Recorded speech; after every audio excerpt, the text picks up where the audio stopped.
Hello दोस्तों, तो चलिए शुरू करते हैं आज के वीडियो के बारे में, जिसमें हम जानेंगे शेयर मार्केट की दो तीन बहुत ही बुरी चीज़ों के बारे में। कहना तो नहीं चाहता पर यही सच्चाई है। और आज हम साथ में ये भी जानेंगे कि जो हमारे फाइनेंस मिनिस्टर है श्रीमती निर्मला सीतारमण, उन्होंने इसमें जो पैकेज दिया है प्रधानमंत्री जी ने, उसमें क्या क्या मेन चीज़ें दी है जो कि शेयर मार्केट को इफ़ेक्ट करेगी। तो चलिए शुरू करते हैं। पूरा वीडियो देखिएगा, आपको शेयर मार्केट की सच्चाई के बारे में आज पता चलेगा कि क्या है। तो सबसे पहले हम बात करते हैं फाइनेंस मिनिस्टर और प्रधानमंत्री जी के फाइनेंशियल पैकेज की, जो कि उन्होंने देश के लिए दिया है। तो 20 लाख करोड़ रुपए का पूरा टोटल पैकेज प्रधानमंत्री जी ने अनाउंस किया था। तो हमारे फाइनेंस मिनिस्टर ने बहुत सारी चीज़ें बताई। तो हम स्टार्ट करते हैं एनबीएफसी से। एनबीएफसी मतलब नॉन बैंकिंग फाइनेंशियल कंपनीज, जो मतलब बैंक में नहीं आती, जो गवर्नमेंट बैंक्स नहीं है, मतलब कोई भी प्राइवेट या गवर्नमेंट बैंक नहीं है, पर फाइनेंशियल कंपनीज है, मतलब कि जैसे लोन देने वाली कंपनी होगी, फाइनेंशियल सेक्टर्स की और भी कंपनीज। तो उनके लिए अनाउंसमेंट करी थी कि उनको 30,000 करोड़ रुपए की लिक्विडिटी दी जाएगी, कि भाई अगर आपको चाहिए तो 30,000 करोड़ रुपए आपको मिलेंगे। आप सपोर्ट दो, जनता को सपोर्ट दो, लोन दो, जो है फाइनेंस करो, जो भी चीज़ें हैं, 30,000 करोड़ रुपीस की लिक्विडिटी दी जाएगी। ठीक है। और सेकंड थी डिस्कॉम्स की। डिस्कॉम क्या होती है? डिस्कॉम होती है पावर डिस्ट्रीब्यूशन कंपनीज, मतलब कि एक कंपनीज होती है कि जैसे पावर बनाती है, ठीक है। दूसरी कंपनीज होती है जो उसको डिस्ट्रीब्यूट करती है। तो क्या हो कि पावर बनाने वाली ने बना दिया, ठीक है, फिर डिस्ट्रीब्यूशन की बात आई, पर डिस्ट्रीब्यूशन में क्या हो रहा है कि लोगों से पैसा नहीं मिल रहा। डिस्ट्रीब्यूशन कंपनियां पावर बनाने वाली कंपनियों से खरीद लेती है और फिर आगे बेचती है। तो अब डिस्ट्रीब्यूशन वाली कंपनियों को पैसा नहीं मिल पा रहा, तो वो आगे कैसे देगी पैसा? सीधी सी बात है। तो उनके लिए उन्होंने पैकेज जो है वो दिया है 94,000 करोड़ का। 94,000 करोड़ रुपीस की लिक्विडिटी उन्हें देगी, डिस्कॉम कंपनीज को, ताकि वो पावर डिस्ट्रीब्यूशन और सब कुछ डिस्ट्रीब्यूशन आराम से कर सके। ठीक है। थर्ड है रियल इस्टेट के लिए।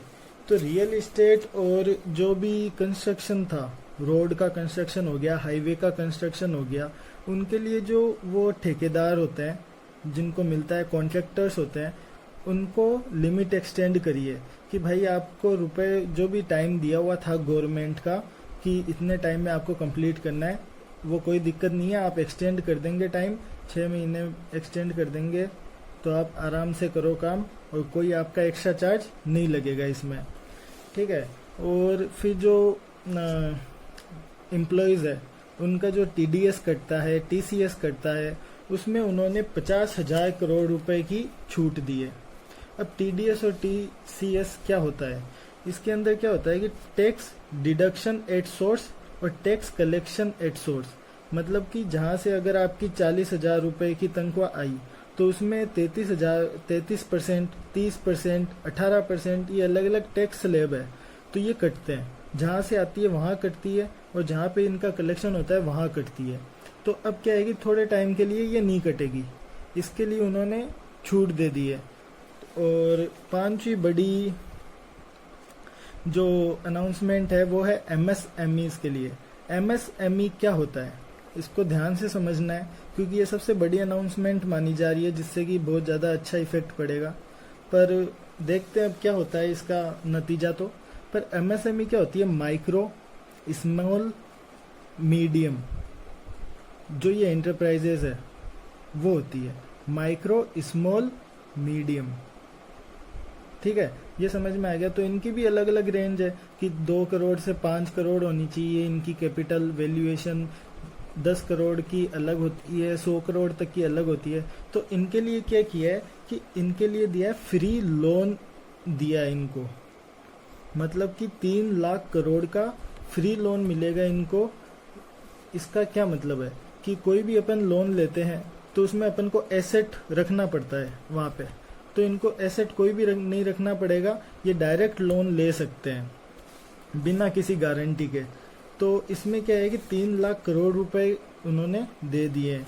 अब इनका टर्नओवर होना चाहिए 100 करोड़ प्लस, और इनका टेन्योर होगा 4 साल का, वो सब आपको पता चल जाएगा। और क्या चीज़ है इसमें, एक मेक इन इंडिया को एक नया रूप दिया है कि जो भी गवर्नमेंट का टेंडर है उसकी वैल्यूएशन जो भी 200 करोड़ से कम होगी तो वो खाली इंडिया की कंपनीज को ही पहले मिलेगी। प्रायोरिटी होगी वो इंडिया की कंपनी होगी अगर उस टेंडर की प्राइस 200 करोड़ से कम है तो।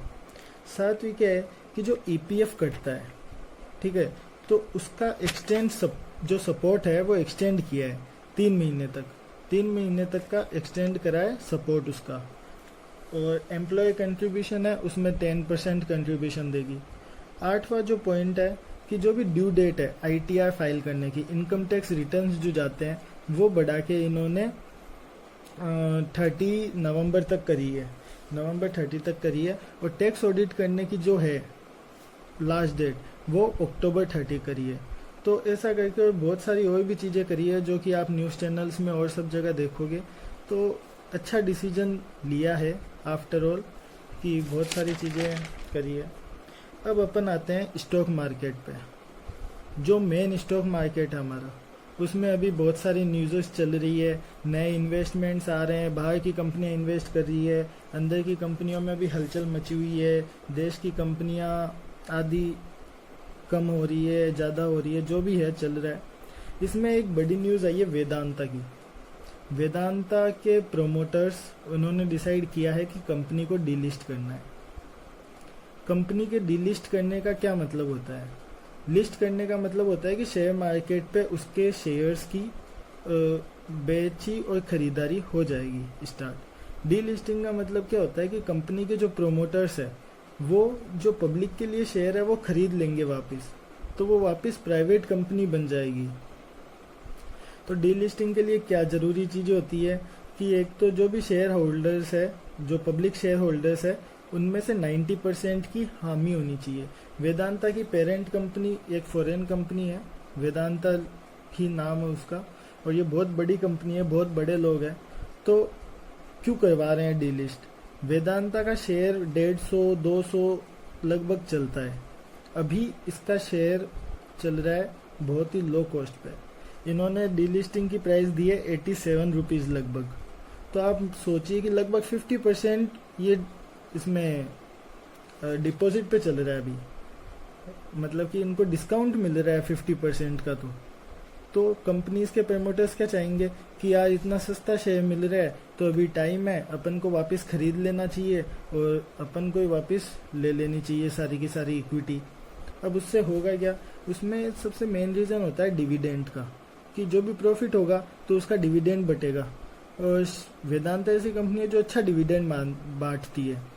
तो बात यह है कि अगर वापस शेयर वही खरीद लेंगे तो जो भी प्रॉफिट आएगा वो उनको पब्लिक के साथ शेयर नहीं करना पड़ेगा, तो कंपनी का प्रॉफिट ज़्यादा हो जाएगा। जो प्रॉफिट है वो शेयर नहीं करना पड़ेगा, तो प्रोमोटर्स के पास ज़्यादा रुपए आएंगे, तो उनका प्रॉफिट अच्छा खासा हो जाएगा। तो इस बात से अब वेदांता के पीछे आज ही न्यूज़ आई है कि जो ये यूनाइटेड स्पिरिट्स है, इन्होंने भी अपना डीलिस्टिंग अनाउंस करा है। तो ऐसा करके ये तो बहुत ही गलत चीज़ है मार्केट की। ऐसा करके जैसे कि कंपनियों के प्राइस घटेंगे, डिस्काउंट में मिलना स्टार्ट होंगे, तो सारी की सारी कंपनियां बोलेगी कि भाई हमें भी हमारे शेयर वापस खरीदने हैं, और सस्ते रेट पे शेयर खरीद के और फिर ये वापस अपनी इक्विटी एक्वायर कर लेगी। तो मार्केट का तो नुकसान ही है, सबके सब खरीद लेंगे अपने अपने शेयर। तो ये तो बहुत गलत बात है कि जो भी वेदांता और यूनाइटेड स्पिरिट्स और ये जो भी कर रही है ये सही नहीं है। कम रेट में शेयर वापस एक्वायर करना खाली खुद के फायदे के लिए, क्योंकि इसमें जो रिटेल इन्वेस्टर्स है, जो हमारे जैसे इन्वेस्टर है, उनका कोई फायदा नहीं है। प्राइस अभी वेदांता की ऊपर गई थी, पर वो क्या होगा वापस कि उनको नई प्राइस निकालनी पड़ेगी, पर फिर भी रिटेल इन्वेस्टर्स का तो नुकसान ही होगा, क्योंकि इन कंपनीज में पोटेंशियल है पोटेंशियल है ऊपर जाने का, प्रॉफिट देने का, अच्छा प्रॉफिट दे सकती है, पर फिर भी इनको अब ये डिलिस्ट करवा देंगे हाथों हाथ इसी टाइम सस्ते रेटों पे, तो हमें ना चाहते हुए भी बेचने पड़ेंगे ये शेयर, नहीं तो हमारे अकाउंट में रह जाएंगे, कोई इनका मतलब नहीं रहेगा, खरीदारी बेच नहीं कर सकते अपन, तो उनको बेचना ही पड़ेगा। अपन जितना प्रॉफिट एक्सपेक्ट करते हैं उससे कम प्रॉफिट पे निकालना ही पड़ेगा, तो ये कोई अच्छी बात नहीं है। और धीरे धीरे लगता है कि और भी कंपनियां लेके आएगी ऐसा, तो ये तो आप सबको कदम उठाना चाहिए, सेबी को इन्फॉर्म करना चाहिए और सभी को ये ट्विटर हैंडल पे और सब जगह शेयर करना चाहिए कि ये बहुत ही गलत चीज़ है कि ये डिलिस्ट कर रही है कंपनी, ठीक है। और इसमें क्या चीज़ है, और अपन क्या आज निप्पॉन लाइफ बहुत ही अच्छी कंपनी है, इसका आज रिजल्ट आया और इन्होंने बताया कि इनका प्रॉफिट जो इस बार रहा है वो रहा है 3.7 करोड़ रुपीस का, ओनली 3.7 करोड़। यार सैलरीज लोगों की इससे ज़्यादा होती है साल की, और इतनी बड़ी कंपनी, उनका पूरा प्रॉफिट 3.7 करोड़ का। पिछले साल इन्होंने प्रॉफिट दिखाया था लगभग 150 करोड़ का, 147-142 करोड़ लगभग का प्रॉफिट इन्होंने दिखाया था, और इस बार सिर्फ 4 करोड़ का। और ये ब्लेम किसको कर रहे हैं कि मार्केट के नोटेशनल क्या चीज़ होती है ये, नोशनल लॉस है। ये नोशनल लॉस कुछ नहीं होता, मतलब कि ये बहाने बना रहे हैं कि भाई हमारा लॉस नहीं है, ये मार्केट का लॉस है। अगर ऐसा होता तो सेबी या फिर गवर्नमेंट पहले ही कह देते कि भाई बंद करवा दो, ऐसा थोड़ी ना होता है। इनको बोला है कि प्रॉफिट लॉस आप दिखाओ, तो जरूरी है ना इनका दिखाना।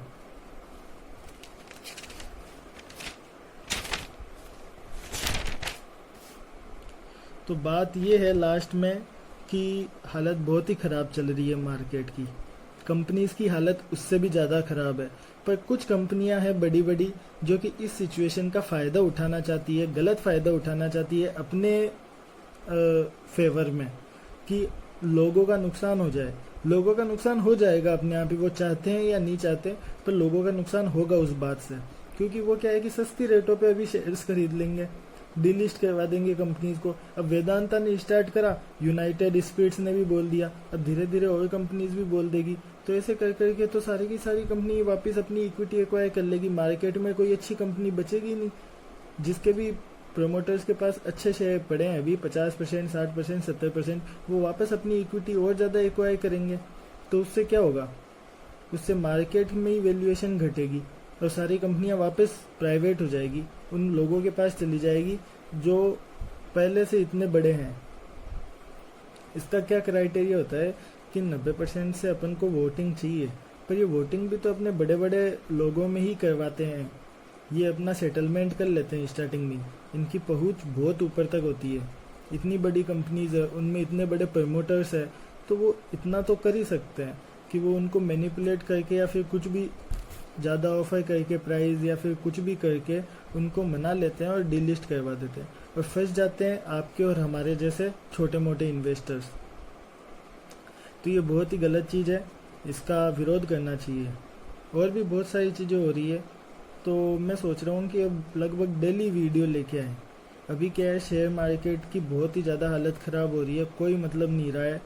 आदि कंपनीज की अपनी राजनीति चल रही है, सेबी और गवर्नमेंट की अपनी राजनीति चल रही है, शेयर मार्केट में जो भी बड़े इन्वेस्टर्स हैं वो अपनी राजनीति से पूरे मार्केट को हिला रहे हैं।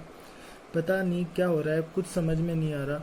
तो एक तो मैं कहूँगा कि जो भी इन्वेस्टमेंट करो सोच समझ के करना, कहीं से भी किसी और के रुपए लेके या फिर जो भी है कि लोन लेके अपन रुपए डाल दे शेयर मार्केट में और अपना बड़ा हो जाएगा, अपन अपना अच्छा हो जाएगा, तो ऐसा कुछ मतलब गारंटी नहीं है, डूबने के चांसेस ज़्यादा है। सोच समझ के सब कुछ जान बूझ के ही सब कुछ करिएगा, ऐसे ही अंधे तीर मत चलाइएगा प्लीज़।